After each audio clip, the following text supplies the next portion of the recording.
You are seeing as a picture. এই পিকচারের ভিতরে সবগুলো হেমোরেজের যে ক্লাসিফিকেশন করলাম সবগুলো দেওয়া আছে। মেন যে পিকচারটা আছে, এটা ট্রমা হিস্ট্রি আছে, ক্রাশ ইনজুরি হয়েছে রাইট লেগে, লোয়ার লেগটা আউট হয়ে গেছে একদম, ওখান থেকে ব্লিডিং হচ্ছে একটা, এটা হচ্ছে তোমার এক্সটার্নাল ব্লিডিং। ঠিক আছে, যে আমরা চোখে দেখছি দেয়ার ইজ এ ব্লিডিং, এবং এই ব্লিডিংটা maybe arterial, maybe venous, or maybe capillary, all thing have become crushed. তো এখন ওখানে arterial bleeding, venous bleeding and capillary bleeding, 3 types of bleeding is there, and it is external bleeding. Okay, একদম উপরের বাম পাশে যে পিকচারটা, ওই পিকচারটা আমরা কি দেখছি, একটা ব্লিডিং আছে বাট অল্প অল্প, ইট ইজ এ মানে স্লো অ্যান্ড স্টিডি একটু ব্লাড আসছে, তাহলে এটা আমরা কি টাইপের ব্লিডিং বলবো? No, capillary bleeding, capillary bleeding হচ্ছে এটা। ঠিক আছে, আচ্ছা, তারপরে এখানে দেখো একটা ক্রাশ ইনজুরি হাতে আছে, কিছু আঙ্গুল ভেঙে গেছে, কিছু আঙ্গুল এখনো বডির সাথে লেগে আছে। এখানে যে ব্লিডিংটা হচ্ছে, এখানেও তোমার আর্টারি এবং ভেনাস একসাথে আসছে, কোনটা আর্টারিয়াল ব্লাড কোনটা ভেনাস ব্লাড আমরা ডিমার্কেট করতে পারছি না। ঠিক আছে, বাট নিচে যে লেগ দেখো, লেগের একটা ডরসাম অফ দি লেগের একটা অংশ কেটে গেছে, ওখানে আমরা বলতে পারছি এটা আর্টারিয়াল ব্লিডিং হচ্ছে। ভেনাস ব্লাডের সাথে আছে, where there is arterial bleeding, মানে obviously there should be some association with venous bleeding, কারণ ভেনটা থাকে সুপারফিশিয়াল, আর্টারি থাকে ডিপ, তো যে ডিপ থেকে যে ব্লাড আসতে হয় অবশ্যই সুপারফিশিয়াল ভেনগুলো শুড বি ইনজিওর্ড। আচ্ছা, আরেকটা দেখো, দিস ইজ একটা অ্যাম্পুটেড হ্যান্ড, ওটা হাতটা অ্যাম্পুটেড হয়ে পড়ে আছে, ওখান থেকেও কিছু ব্লাড আসছে, এটাকে কি ব্লিডিং বলবা? এইটা কিন্তু তোমার বডির সাথে অ্যাটাচড নেই, তাহলে ওটা একটা সেপারেট একটা পার্টস হয়ে গেছে বডির, ওখান থেকে ব্লাড আসছে, এগুলো কিন্তু এক্সটার্নাল ব্লিডিং। ও যে আর্টারি ভেনাস সবই আছে, বাট এটাকে আমরা বলবো এক্সটার্নাল ব্লিডিং, ও কিন্তু বডির থেকে আসছে না। ঠিক আছে, তাহলে এইগুলো একটু পিকচারগুলো একটু মনে রেখো। তারপরে ওই যে একদম উপরের পিকচারটা দেখো, কিছু বনি ফ্র্যাকচার হয়েছে, কিছু অ্যাম্পুটেশন, ফিঙ্গার অ্যাম্পুটেড হয়ে গেছে, ওখান থেকেও যে ব্লাডগুলো আসছে এগুলো মিক্সড, আর্টারি ভেনাস ক্যাপিলারি সবই আসছে। Now regarding the pathophysiology, bleeding হচ্ছে তার ক্লাসিফিকেশানগুলো আমরা জানলাম। এখন what it creates problem to our body, blood আছে শরীরে, ব্লাড পড়ে যাচ্ছে, তাতে সমস্যা কি? Is there have any problem? Yes, definitely it has a grave consequence. সেটা কি দেখো, প্রথমে আমাদের ব্লিডিং হচ্ছে, ব্লিডিং থেকে অনেক সময় কোশ্চেন থাকে যে প্যাথোফিজিওলজি অফ দি হেমোরেজ থাকতে পারে অনেক সময়। আচ্ছা, ব্লিডিং যখনই হচ্ছে তখন বডিতে কি হচ্ছে? Obviously there should be a hypovolemia, কিছু ভলিউম তোমার কমছেই, তো সেটা অল্প কমুক বেশি কমুক, until and unless the bleeding is stop, your volume is depleting, কমছে। আচ্ছা, তাহলে ব্লিডিংয়ের পরবর্তীতে আসছে কি? হাইপোভলিউমিয়া হচ্ছে। আচ্ছা, hypovolaemia, when there is hypovolaemia, তখন সেখানে কি আসবে? টিস্যু পারফিউশনটা কম হবে। Is it clear? কারণ টিস্যুতে অক্সিজেন যাবে না, অক্সিজেন বডিতে ক্যারি করার only the one source is the haemoglobin, other than haemoglobin there is no source to carry oxygen from one part to another part.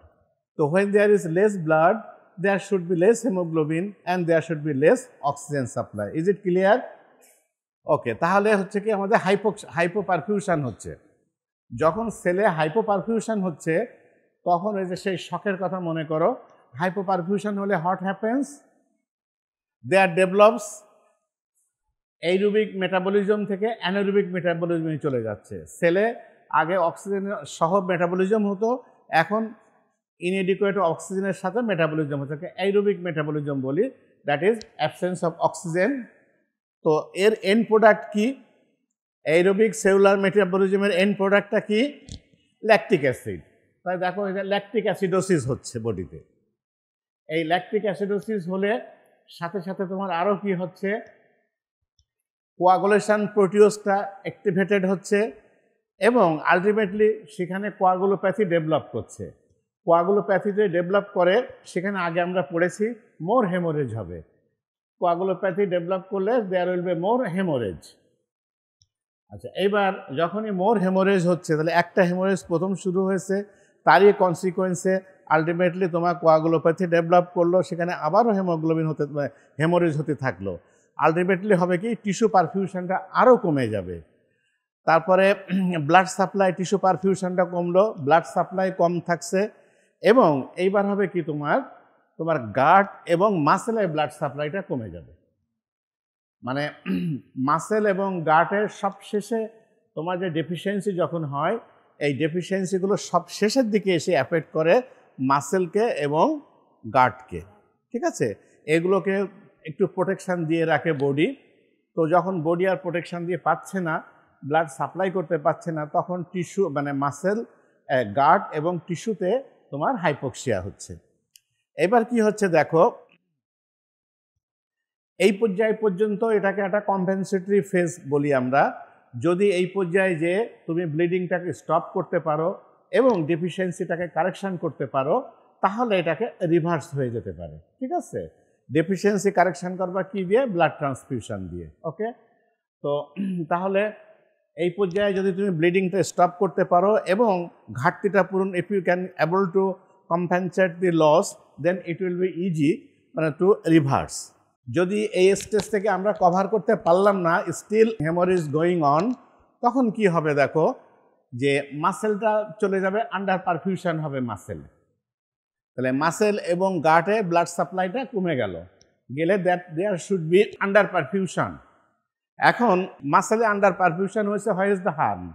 Yes, harm is lies that we have got the temperature within our body. Are you clear? And where from this temperature is produced? Huh? It is called hypothermia, but I am wanting to know from where the heat is producing. Muscle is the powerhouse for production of heat. Major আরো অনেক জায়গা থেকে, there are other many places for production of heat, but muscle is the main production house for heat. Mind it. ঠিক আছে, তোমরা যে ATP বললে, mitochondria বললে, অল রিমেন্স ইনসাইড দি মাসেল। তাহলে এবার যে তোমার মাসেল যখন আন্ডার পারফিউজড হচ্ছে, তখন কি হলো, সে তোমাকে হিট প্রডিউস করতে পারছে না। Muscle become unable to produce heat. As a result কি হচ্ছে, দেয়ার ডেভেলপস হাইপোথার্মিয়া। তাহলে এই পেশেন্টকে তখন গাটা ঠান্ডা হয়ে যায়। এটাকে আমরা তো বুঝি না কেন, আমরা গায়ে হাত দিয়ে দেখলাম পেশেন্টটা গা একদম ঠান্ডা, কোল্ড অ্যান্ড কামি স্কিন হয়ে গেছে, দ্যাট ইজ হাইপোথার্মিয়া ডেভেলপ করেছে। এই হাইপোথার্মিয়ার রিজনটা হচ্ছে muscle become unable to produce heat due to the lack of oxygen supply. Clear? এইবার দেখো, হোয়েন দেয়ার ইজ হাইপোথার্মিয়া, তখন কি হচ্ছে, কোয়াগুলেশন ফ্যাক্টরগুলো ইনঅ্যাক্টিভ হয়ে যাবে। নর্মালি বডির যে কোয়াগুলেশন মেকানিজম আছে, সেগুলোও আস্তে আস্তে ইনঅ্যাক্টিভ হয়ে যাবে। তারপরে আবার কি হবে, কোয়াগুলেশন ফ্যাক্টরগুলো যখন ইনঅ্যাক্টিভ হবে, তখন কি হচ্ছে, হেমোরেজ আরও বাড়বে।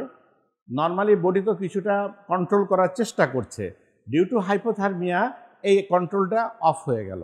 তাহলে অফ হয়ে গেলে তোমাকে আরেকটু হেমোরেজ শুরু হয়ে গেল, তাহলে ব্লিডিংটা আরও কিন্তু বাড়লো। এরপরে কি হচ্ছে, হাইপোপারফিউশনটা আরও বেড়ে গেল। অ্যাট দ্য সেম টাইম তোমার অ্যাসিডোসিস ডেভেলপ করছে।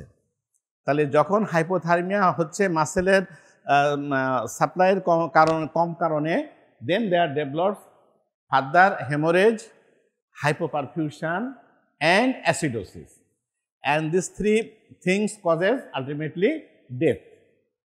তাহলে ব্লিডিংটা যেখান থেকে শুরু হয়, from where it starts, if it is early possible to control this bleeding and if it is possible to adjust the loss, then it is good. Otherwise we have to die from the bleeding, and the way of death is this. Clear? Now যখন এরকম ব্লিডিংটা হচ্ছে, hypoperfusion হচ্ছে, hypothermia হচ্ছে, then what should be the clinical feature? তুমি আমি কি দেখে বুঝবো? All things should not be written. তোমাকে তো বডি সব কিছু একে বলে দিচ্ছে না, তা কিছু সিমটম প্রডিউস করছে। সেই সিমটমগুলো কি দেখে আমরা বুঝবো যে this patient is going to be bad? First thing দেখো, patient will complain pallor thirst and cyanosis. When there is loss of blood, patient will complain of feeling of, patient will show paleness, complain of thirst and show cyanosis. তুমি যদি এই পেশেন্টকে observe করো, তুমি দেখবা যে পেল হয়ে গেছে তার অ্যাপিয়ারেন্স কালার, তারপরে সাইনোসিস ডেভেলপ করেছে, and patient complain that I am feeling increase thirst. আচ্ছা, এরপরে কি আসো, যদি তুমি পালস দেখো, you will get the tachycardia and tachypnoea. What is tachypnoea? Yes, rate of রেসপিরেশনটা বেশি হচ্ছে, ট্যাকিপনিয়া হচ্ছে। ট্যাকিকার্ডিয়াটা কি? পালস রেটটা বেশি পাচ্ছি আমরা। ওকে, এরপরে আবার কি পাবো? Cold and clammy skin due to vasoconstriction. আর কি পাবো? ফেসের দিকে তাকালে you will observe that there is a dry face, dry mouth and goose skin appearance. Dry face, dry mouth and goose skin appearance. What is goose skin appearance? Yes, very good. তাহলে আর কি পাবো? পালসটাকে এই অবস্থায় কি পাবো? Rapid and thready pulse. পালসটা উঠবে extremely rapid and thready. Hypotension পাবো। আর কি পাবো? অলিগুরিয়া। এর সাথে পাবো কি? Features related to specific cause. Features related to specific cause, that is এখানে একটা জিনিস থাকবে, যে কারণ থেকে ব্লিডিংটা হচ্ছে ওর রিলেটেড কিছু কারণও আমরা পাবো পেশেন্টকে। তাহলে পেশেন্ট যখন আমাদের কাছে আসবে তখন আমরা তার কাছ থেকে শুনবো এবং তাকে দেখবো। He will give some clue to us and we will find some clue upon his body. ঠিক আছে, যেমন তাকে ফেসের দিকে তাকালে আমরা পেলোর পাবো, সাইনোসিস পাবো। ঠিক আছে, এগুলো আমরা ফাইন্ড করব তার বডিতে। আর সে বলবে কি যে আই এম ফিলিং থার্স্টি, হ্যাঁ, আমার my heartbeat is more rapid, এই সমস্ত কথাগুলো সে বলবে।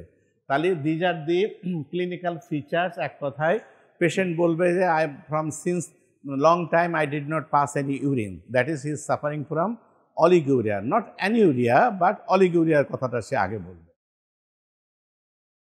তাহলে এই ক্লিনিক্যাল ফিচার যদি আমরা পাই তাহলে বুঝতে হবে যে our patient is going to die. So rapidly we should to try to compensate the loss and to control the bleeding.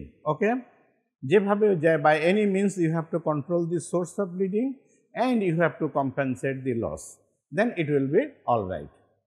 তো this is all about the haemorrhage. তাহলে what is haemorrhage, what are the types of haemorrhage, এটা common question. And সবগুলো description থাকলো। What should be the pathophysiology if there is uncontrolled haemorrhage, and what should be the presenting features having uncontrolled haemorrhage. Okay.